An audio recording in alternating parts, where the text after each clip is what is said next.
Jangan lupa subscribe ya guys, karena dengan Anda mensubscribe channel ini, maka Anda mendukung channel ini untuk berkembang. Dan jangan lupa tekan tombol like-nya ya. Oke, supaya semua pertanyaan Anda dapat dibahas di channel ini. Thank you. 2000 years later. Halo, jumpa lagi bersama saya. Oke, baik. Dengan sesuai janji saya kemarin, kita lanjut untuk video hari ini, yaitu kita ada membahas sedikit pertanyaan ya, membalas pertanyaan, tapi beliau minta dibuatkan menggunakan video. Kemarin kan kita janji itu membahas masalah ini ya, kuliah ya, atau perjumpaan saya dengan Mami. Tapi karena ada permintaan, maka kita utamakan yang permintaan tadi. Oke, permintaan kali ini diminta oleh seorang yang populer, yaitu orang nomor 1 dulu di Winsuska Riau. Tepatnya di 2018, beliau adalah seorang presiden mahasiswa Winsuska Riau, yaitu dengan nama panggung Emil Negarawan. Tapi nama aslinya itu Insanul Kamil. Oke, jadi beliau bertanya, Chandra tolong spill dong gimana biaya hidup di Pulau Bintan ini gitu kan. Terus kawan-kawan juga banyak yang tanya bagaimana, karena kan setahu mereka, saya juga sebagai orang Sumatera, yang dulunya saya orang Sumatera, saya juga melihat bahwa pulau ini kecil gitu dari pulau kita di sana gitu. Jadi kita beranggapan pasti akan ada perbedaan antara harga di sini dengan harga di pulau yang besar, kan begitu. Oke, pertanyaannya dari Bang Insanul tadi kita jawab menggunakan video. Oke, gini, sebenarnya biaya hidup tuh ada plus minus sih. Kalau saya ya pribadi ada plus minus. Ada yang mungkin harganya di sini jauh lebih murah tapi di sana mahal, ada. Ada yang harganya di sini sama dengan harga yang ada di Pulau Sumatera, sama. Ada juga yang di sini mahal tapi di sana murah, juga ada gitu. Jadi semuanya ada feedbacknya masing-masing, ada kekurangannya, ada kelebihannya kan gitu. Jadi langsung saja, ini buah ini, tahu buah ini buah apa? Ya, buah ini buah durian. Jadi kalau buah durian, kita ambil contoh yang kecil dulu ya. Buah durian itu di Sumatera mungkin ada yang harganya dimulai dari 15.000 hingga 50.000. Ya, yang di pinggir jalan dijual. Saya sering tuh dulu beli di pasar pagi di Panam, dekat SPBU Panam. Itu dari mulai angka 15.000 sampai ke 50.000. Tapi kalau di Bintan itu di kilo, ditimbang. Jadi 1 kilo itu 25.000. Nah, jadi dari situ kita sudah bisa nilai nih. Yang pertama untuk buah-buahannya, ada lagi pisang. Kalau di Riau kita pisang mungkin hitung persisir ya. Persisir ya. Ada juga yang satu tandan langsung banyak. Tapi kalau di pulau ini tidak. Di pulau ini ditimbang juga. 1 kilonya ada yang 7.000, ada yang 5.000, ada yang 8.000, bervariasi. Tapi namanya pisang itu pasti berat. Durian juga berat kan gitu. Sama seperti bayam, kangkung. Kalau di sana kita modelnya sistem ikat. Kalau di sini nggak ada. Di sini sistemnya ya itu di kilo, sistemnya kilo di sini. Oke, itu kalau dari segi buah-buahan. Kalau dari cabai mungkin ya imbang-imbang aja sih. Sayur mayur juga mungkin sama-sama aja.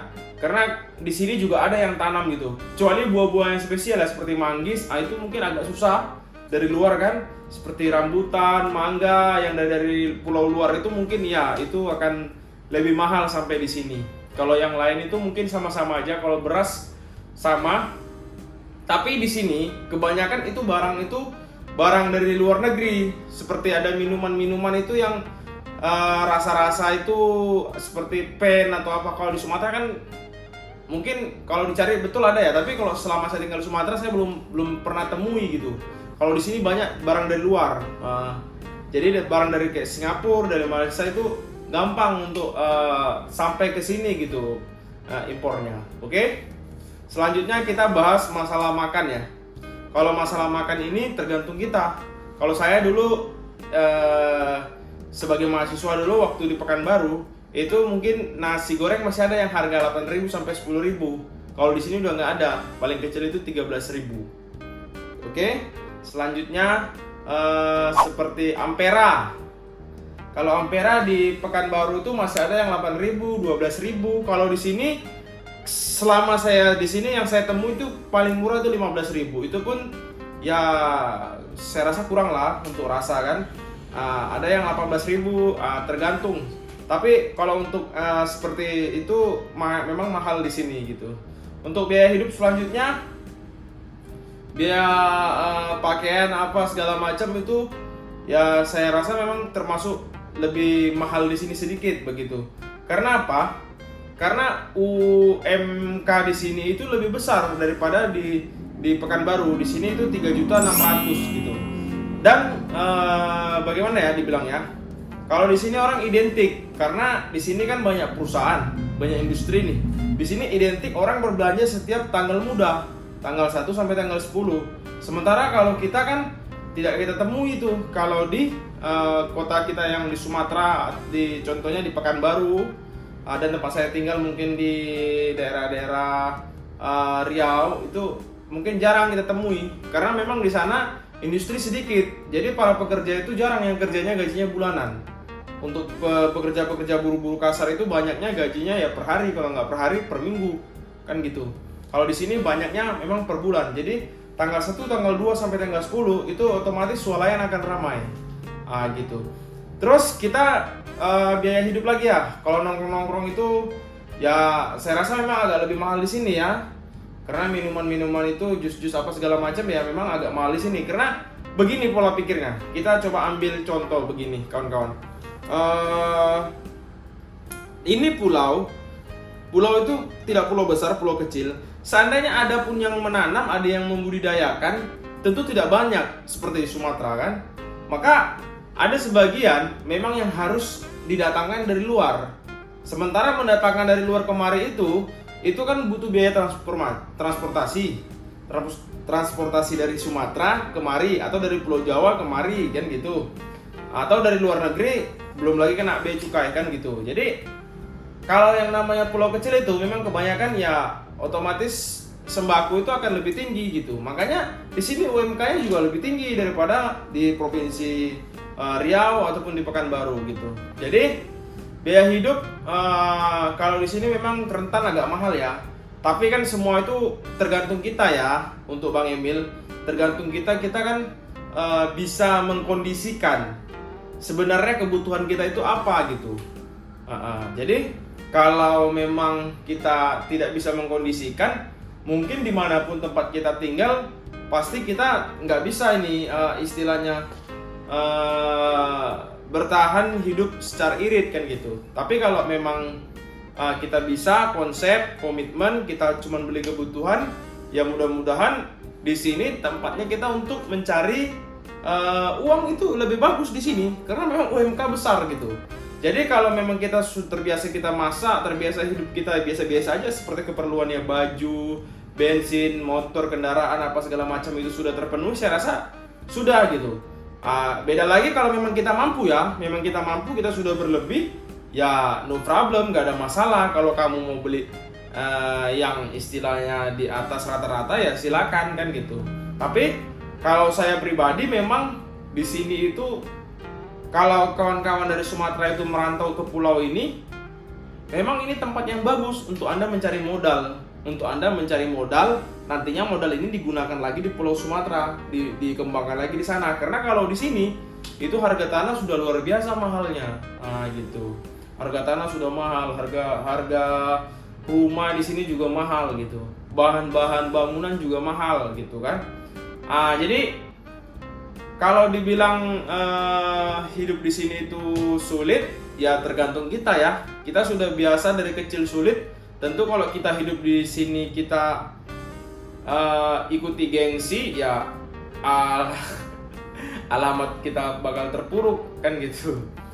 Selanjutnya penghasilan ya.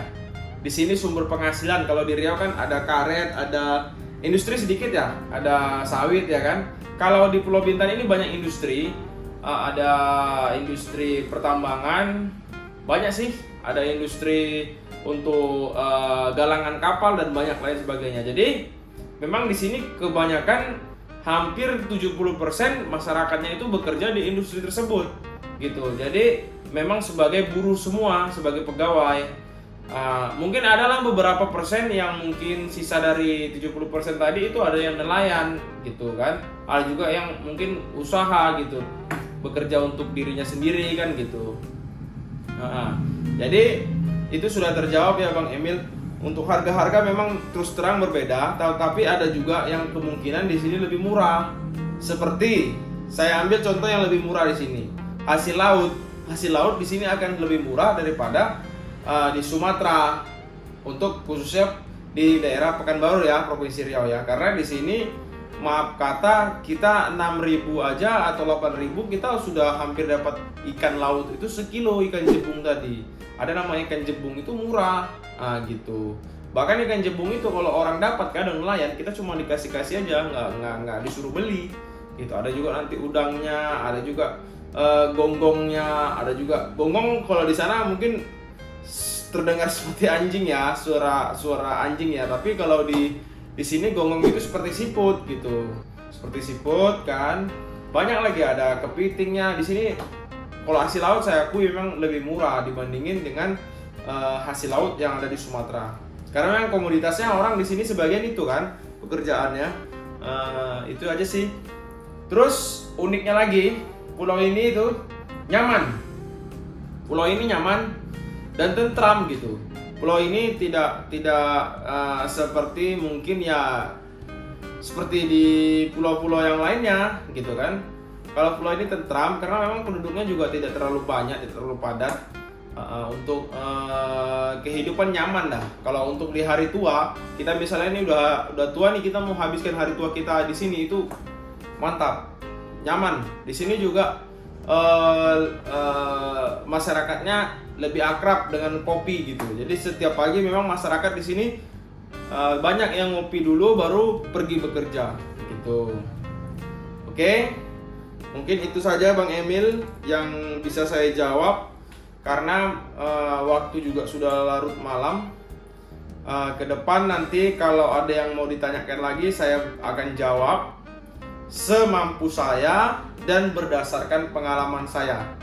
Kalau tidak berdasarkan pengalaman saya dan yang pernah saya lakukan, saya tidak akan mau berbagi karena itu sama aja dengan berbohong. Contohnya apa? Saya tidak trading tapi saya mengaku trading. Itu berbohong seperti yang sekarang. Oke? Mungkin itu saja yang dapat saya sampaikan. Nanti kawan-kawan kalau mau ada yang lebih kepo lagi, misalnya tentang pulau ini atau tentang apapun yang mungkin Anda ingin tanyakan, saya insya Allah jawab. Oh ya, satu lagi, ada tadi dari Sarah ya. Bisnisnya di sini apa sih yang gampang? Di sini ekspor ya, ekspor itu gampang sama impor juga. Jadi karena berhubung di sini juga dekat dengan pulau-pulau di negara lain, jadi itu lebih mudah gitu kan. Transportasi tidak terlalu jauh. Jadi kita bisa ekspor hasil laut dan kita juga bisa impor barang-barang elektronik begitu kan. Oke, itu saja. Nanti bagaimana teknisnya di lapangan saya pelajari dulu, saya harus tahu dulu baru saya bisa jelaskan. Tapi kalau yang spill gaya hidup di sini tadi yang ditanyakan Bang Emil seperti itulah. Di sini dengan di Sumatera itu ada perbedaan 30%. Di sini lebih tinggi untuk hidup ya, biaya hidup gitu. Oke? Karena di sini saya tambahin lagi. Di sini kebanyakan orang itu menggunakan yang namanya sumur PDAM. Sementara kita kalau di Provinsi Riau itu masih banyak yang menggunakan sumur. Berhubung tanah di sini itu tanah boksit, jadi untuk mendapatkan sumber mata air itu memang agak sulit. Jadi PDAM itu tidak gratis ya, bayar. Itu sudah keluar duit lagi, kawan-kawan. Jadi memang ya kita ada plus minusnya lah. Di sini kita itu gampang untuk beli barang elektronik itu mungkin lebih mudah, lebih murah ya kan. Terus untuk kendaraan apa segala macam itu lebih gampang dan lebih murah, pajaknya lebih oke. Terus pendapatan UMK gaji-gaji di sini lebih tinggi begitu. Tapi kalau yang lain-lain ya bisa jadi lebih mahal di sini kan gitu. Oke, itu aja yang bisa saya utarakan, bisa saya jawab. Saya mohon undur diri. Terima kasih untuk Abang Da Emil. Semoga tetap menjadi keluarga yang sakinah mawaddah warahmah dan cepat diberikan momongan, karena beliau kalau nggak salah pengantin baru ya, belum ada 1 tahun. Oke, sampai jumpa. Selanjutnya yang mau bertanya silakan klik saja atau ketik saja di kolom komentar, silakan ditanya apapun itu. Oke, bye bye.